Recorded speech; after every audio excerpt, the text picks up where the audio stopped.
It is time, everyone. I am getting a new laptop, and this is just the beginning. One of 3 videos, and at the end, I'm going to decide, will I go with laptop A or laptop B? Dun, dun, dun.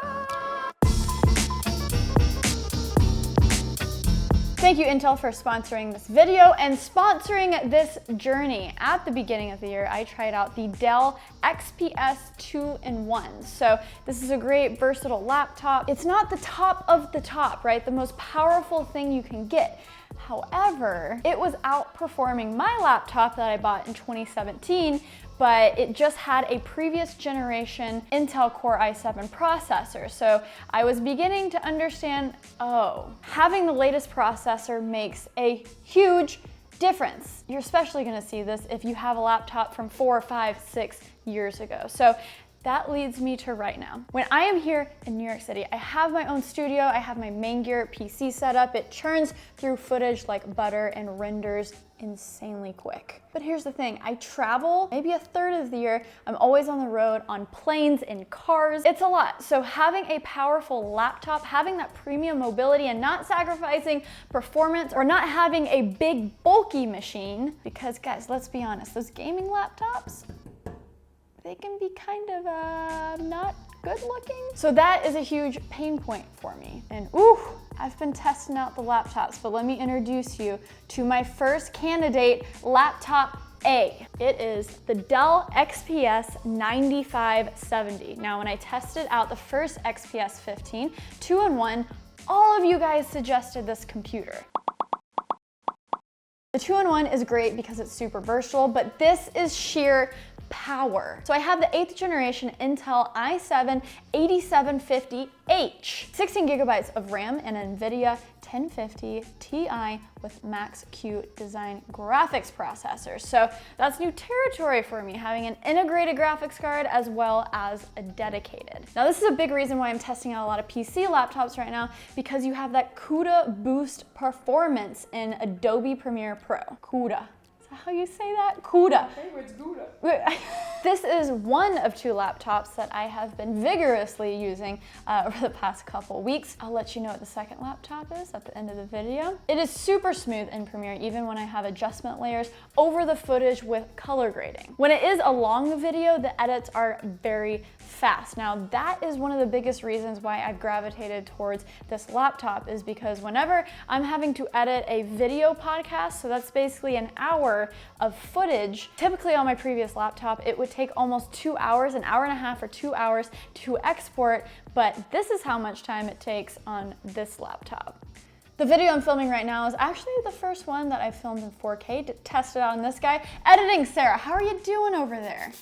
Well, hey Sarah from the past. I have all this 4K footage in the timeline. It's running with an adjustment layer over the top. As you can hear, the laptop is making a little bit of noise. The laptop isn't hot at all. It's actually staying pretty cool. The playback is at half quality, and let's just see how it scrubs with a color grade over it. And this is 4K footage, let me remind you.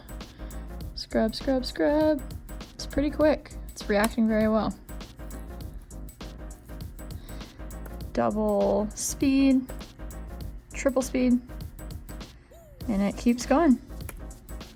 Here is a render time comparison between this computer and my MacBook laptop that is equipped with the 7th generation Intel Core i7.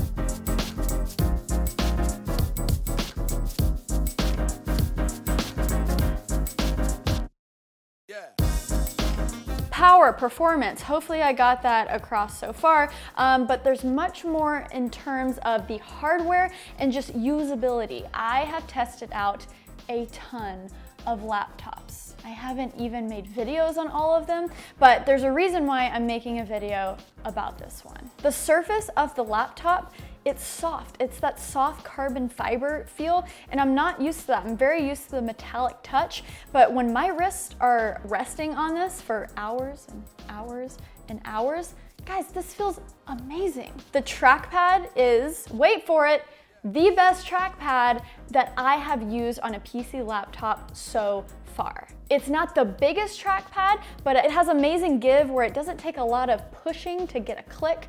And then it just feels great, it's soft, and it just works the way it should. It honestly kind of reminds me of a smaller version of a MacBook trackpad. But we all know MacBooks have secured the official best trackpad. The keyboard is fantastic. You click on the key and there's actual movement, but it's quiet as well. You don't have a ton of nonsense at the top, but you still have a Touch ID for quick logins to the computer. The only downsides to this computer I see is the lower camera. Like when I'm Skyping, it's gonna be looking up my nose, which is not the best. And then we have a little bit of a shorter display than I'm used to. It's a 16:9 display. So how I save a little bit of room is I just hide the taskbar below, and that seems to make it work. I get used to it. Again, going back to having power when traveling is so huge for me. Having that 8th generation Intel i7 8750H processor is clutch. When it comes to video editing, I feel like the processor and how much RAM you have is king, but having that dedicated graphics card comes in when you're wanting to accelerate certain effects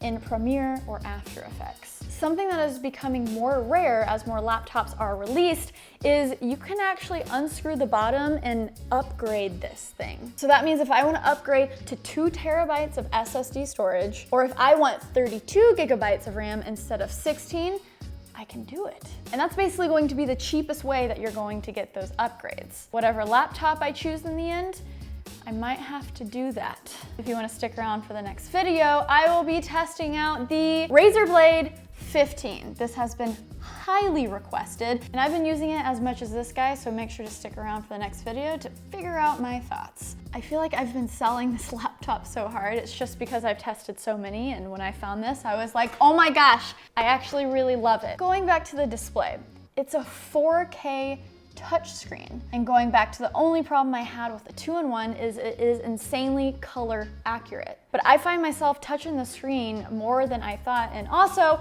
4K!